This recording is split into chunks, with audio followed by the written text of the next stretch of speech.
Welcome to Bounce, playful, unfussy conversations with SoCal arts and culture stars. Wow, we're in our second season, series 2. I don't know. That's what we'll call it. I'm your host, Susan Petrella, a lifelong arts and culture patron and advocate, and the rockstar consultant who rockets your business to success. Each Wednesday, I'm hanging out with cool, clever, creative individuals. Today's guest is Gerard Bounce Stripling. Did I say that right? Yes, you did. Okay. We're on a roll here. Gerard Bounce was born and raised in Los Angeles, California. He currently calls Laguna Beach home. He draws on all aspects of life and experiences to create one-of-a-kind pieces of art. Gerard's one of the artists whose work entitled Provenance and Radio Flyer are in Playground, which is radical playfulness in Latin American contemporary art and beyond. It's an exhibit curated by Salt Fine Art at Coastline Gallery, Newport Beach, California. Welcome, Gerard. Thank you. Yeah. So, why sculpture? I felt like sculpture gave me the opportunity to create three-dimensional objects that you not just look at, but you could kind of have them in your space and be around. One of the most life-changing experiences I had was going to the Noguchi Gardens in Costa Mesa, and it's an outdoor sculpture garden. And when I was there, I thought that was just something that I wanted to do, is create things that changed people's mood, or had them kind of feel like they're in a different space, just being in the presence of art. So in Playground, you have Radio Flyer and Provenance, which are, Radio Flyer is like a Radio Flyer wagon, Provenance is like a little tricycle or whatever, but your other pieces are very, very different. I listened to the interview you did with Laguna Art Museum for their show, for the show that they had, Work and Soul. Mm-hmm. Yeah. So is it always changing, or now are you working in bronze? And Yes, it's always changing, and I don't really have like one particular style that I do. I have some objects that are just an abstract series, and then there's others that are just kind of more just thought-provoking, figurative. I don't necessarily use people, but I let the idea or the conversation or the message kind of lead the way as to what it's going to look like, and what the object is made out of, and the dimensions and the style and all that. So how does that come about? Do you have like a sketchbook or a notebook where you write down ideas and what maybe the medium of the sculpture would be and such? Or, are you working on multiple pieces at a time in different mediums? Yes, I do have multiple sculptures that I'm working on at a time, and they are in different materials. And the medium that I prefer the most is bronze, and I like it's just the quality of working with it, something that's going to last forever, and I like the tactile nature of it, and then also the way that you can manipulate it in both. You could sculpt it in wax, have it cast, but then also you could use smooth bronze and really make it a modern abstract piece just as much as more of an old world sculpture looking piece. But in order to get different colors and different objects, I tend to not like to paint things, but more I use resin as a way to bring color into it. And then I also use stainless steel, and then the patinas will be different colored patinas and things. So that's kind of how I alter them a little bit here and there. Before we sat down, you were having a great conversation with Deborah Davidson, who's another artist we interviewed last year, and you were talking about tell me the whole process of the bronze, for Radio Flyer, because it's really interesting. Yeah. It's like 20 different pieces to get to or 20 different parts to kind of get to the final. Yeah, it was I started working kind of differently. A lot of times when you more traditionally you sculpt in clay, and then from the clay you make a mold, and then from the mold you would create a wax, and then that wax would go to the foundry and they would do the casting and all. But for me, I liked sometimes with cost and then also time, I wanted to get directly to the wax. So with the radio flyer and some of the other pieces in the series, I would actually take an original wagon and I would wrap it in canvas, and then the canvas would then be, I'd pour latex paint over the entire piece. Once that dried, I would pour wax over that it has a release agent on it, so I'd be able to pop that wax off like a shell, like you would have like a chocolate dip ice cream cone. Oh, So okay. you take that wax shell off, and that shell would then be cast. Okay. And I would weld all these different pieces back together from all of these different shells that came off of that flyer. And there was probably 20 different pieces. You know, the handle was one piece, the wheels were another, and just kind of reassemble it. And then I would do the chasing, which is grinding the welds off and sanding it, and then I do the patina afterwards. So it's a very lengthy process. And I was going to say, how long does that take then? Months? that piece took a few months, like 2-3 months working on it. And it looks like it has texture, but seeing we're not allowed to touch it. Oh, you can touch it. You can I can't sit tell. on it. Yeah. So does it have texture, or is it smooth? Yeah, it has texture. So Okay. when I wrapped the canvas around it, that gives it the texture of it, making it look as if it's been preserved, almost like mummified. And that goes to speak towards the meaning behind this particular sculpture. And it's in a series that I call Preservation, where it's important to preserve the trajectory of the country, to allow kind of that experience which we had as kids growing up. The kind of the innocence, I feel, is taken away so fast, or kids are growing up so quickly, and we all enjoyed, at least myself and friends had an experience with a wagon or a tricycle or something that's a pleasant memory, and it kind of makes us all relate to each other in a way where we have that same memory. Wonderful. But you didn't, you grew up in LA. Yeah. So were you always, art in your life? Or I saw something when I reading about being a mechanical engineer or mechanical engineering, or did you come to, your work late, or was it always kind of like there, or how did LA inform Yeah. I always, you? yeah, how I informed, yeah. Yeah, I always wanted to be an artist, but I didn't know any professional artist. And just like, I always heard stories when I was a kid, like starving artist stories and things like that. So I kind of avoided it, and like, how can I use this creativity in a different way? So I thought either maybe an architect or a mechanical engineer. And I went to Cal State Long Beach for a year and took classes for mechanical engineering, and I just that wasn't it for me, and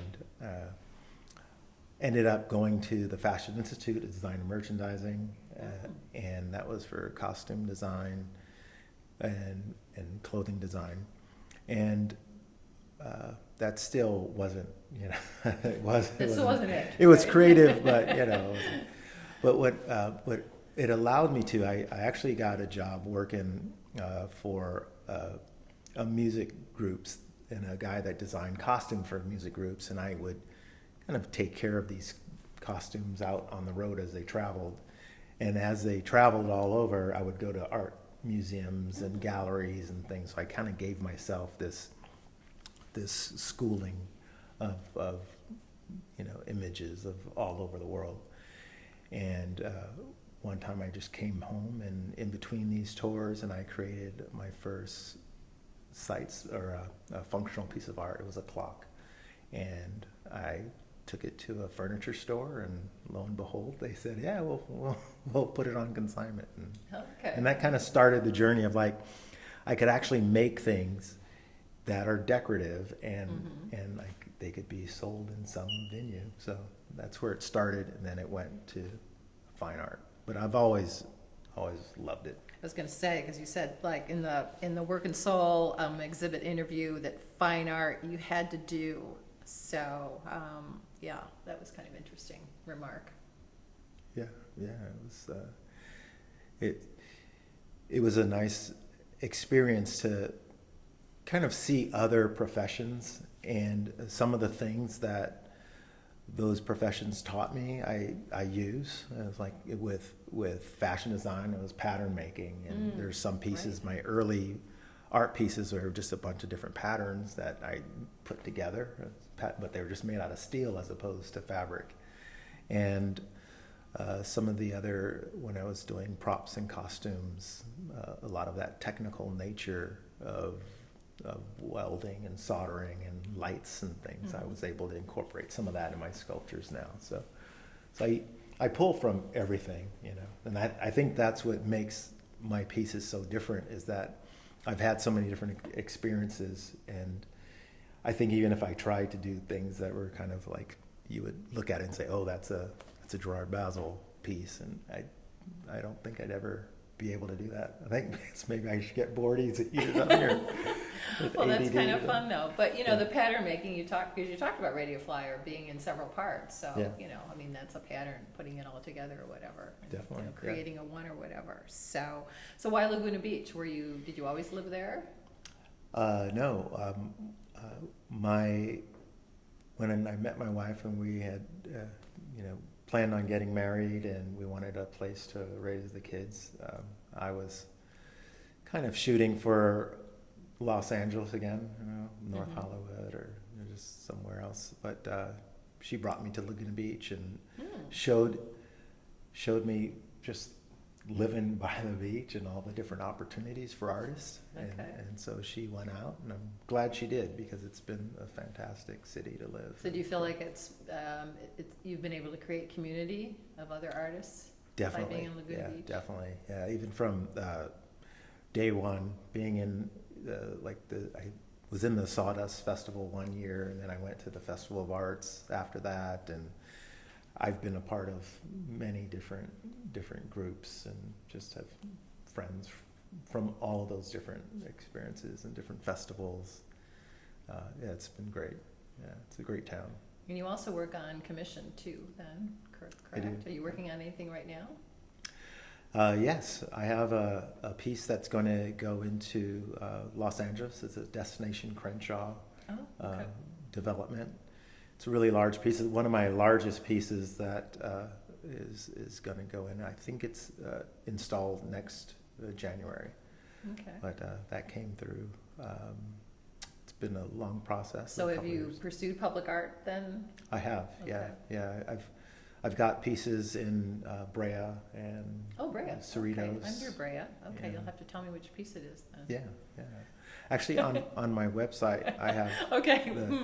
Yeah. Okay. Well, I was on your website. Yeah. When you go to so public I didn't see art, that. yeah. With public art, I did. This was my mother and mother-in-law would ask me where all my pieces were. So what I did on my website is that on the public pieces, you could click on the public piece and then scroll down to a map, and you can click on the map and it'll show you how to get there and the address. All right. and all Well, that. now I'll So have to it's go a pretty back cool there thing. because I'm Yeah. very close or whatever. So, Yeah. wow. So 5 more minutes. Okay, we got 5 more minutes. What should we talk about? What do you want to tell us? Well, it was really a nice to be a part of this show. I thought the pieces worked so well together, and having named Playground and having these pieces here, all of the pieces really spoke to this, just to the theme. It was really interesting. And so are you being represented by Salt Fine Art now? Yes. Okay. Yeah, And so do you have some other galleries or? Salt is the only gallery that I'm represented by right now, but Okay. it's been great. They've been really good. So it's kind of hard time keeping up with that, how well they do. In Work and Soul, there was an interesting piece. What is it? Gucci? What was it? Gucci? Gucci meditation. Yeah, Gucci meditation pod. Yeah. Now, how did that come? That's pretty wild. It was like kind of using the history. Fashion, of, yeah. using the kind of the fashion, like, you know, and turning a fashion moniker, a fashion house into with a sculpture, and then into something that, like meditation, something that, you know, is a positive for myself and others, and just made this iconic piece that just stood alone, you know. And So what's happened to the Gucci meditation piece? Is it I- is somebody's home and meditating in it? no, not yet. Not yet, huh? Yeah, it's still in my Maybe inventory. you can contact Gucci and they could use it in one of their shows or something. Right, So, exactly. Yeah, yeah. it would be fantastic for that. Yeah. So, yeah. So you have a workspace then in Laguna Beach, or? No, my workspace is in Corona, California, Oh, which okay. is about 45 minutes away from Laguna, Okay. and I have a property there that's a few acres that's kind of out in the open, and it's like totally off grid. It's a couple containers that I work out of. But So do you have certain days that you go out and work, or? Yeah, Or it you're out depends there on- every day, or? it depends on the project I'm working on. Sometimes I'm there every day, and then Okay. sometimes like three times a week or something. And Okay. it's a Is it kind of dusty in Corona? Does that matter? no. No? It's Okay. sometimes the dust kicks up, Those Santa Ana winds. but yeah, it's a pleasant area. I've planted a bunch of trees and fruit trees and things, and have a little mini farm out there. So it's like Oh, kind of a interesting. fun place for me to So, go and just Let's create. see. So when are we having a studio visit there? Yeah, definitely. Yeah. It's about time. The summers are really difficult. Oh, yeah, They're yeah. hot. I know. but, Who wants to be in the IE? And, Yeah, no. now's Yeah, a good time. With So 105 degrees or Yeah, whatever, so, yeah. no, absolutely. yeah, it's a Okay. nice place. It's a relaxing. What I like about it is that it's just filled with nature around, and I'm just in the zone creating, and just in a really positive space. Okay. And, yeah. Nowhere near any fires? They're across the freeway that I could see sometimes. Oh, you're on the other side Yeah, of the the 15. backside, yeah. Okay, now I get, okay, now, Yeah, yeah. okay. Haven't been that way in a while, but yeah. Absolutely. But So, Yeah, you're definitely something right. final you want to tell us? Oh, just keep tabs. Look me up because I'm doing Oh, yeah. some new All right, things. where should we look you up? Yeah, I'm on Instagram. It's Gerard Basil Stripling Art. It's underscore after each name. I'm always posting new things, and then on my website I'm updating it, and yeah, just trying to constantly get out there and do new work. I'm always looking to do site-specific work, larger pieces, and I'm also really I'm really open to giving back. So if there's any organization that would like someone to go and speak to an audience, you know, I love doing that, sharing what I've learned and different techniques or different ideas and all sorts of different things, you know. That's I'm wonderful. open to that. So what's next? Where will you be next? Where will you have pieces next? Let's see. I don't have a specific date right now. I am working on a collection, and it's kind of like one of those things where I'm working on a collection that once it's close to being ready, a home will. Well, or there's a date will Carla, so have- she can tell yeah. us. Oh yeah, yeah. Tell us when Gerald is going to show next. Gerard is going to show next. Gerard is always on display. Okay. That's all of our artists. We're not really doing traditional shows. Okay. You know, we'll do one maybe in another year, but I mean, we do have our rotating gallery in which these guys are always featured, and in Newport Beach at Morrison Home Interiors, and then at our place, we have pieces of yours up. Yeah. And so, you know, I mean, they're literally always available to see. Okay. Well, thank you. Thank you very You're welcome. much for Thank sharing you. your I story with appreciate it. us. You've Yeah. made Bounce bounce. A special thank you to our generous sponsor, Coastline College, its Fine Arts Department and Art Gallery, David Michael Lee, director, curator, and professor. David's also Bounce's fabulous producer, and he's learning to be an audio engineer, he just told me. So thank you, David. Until next time. Thanks.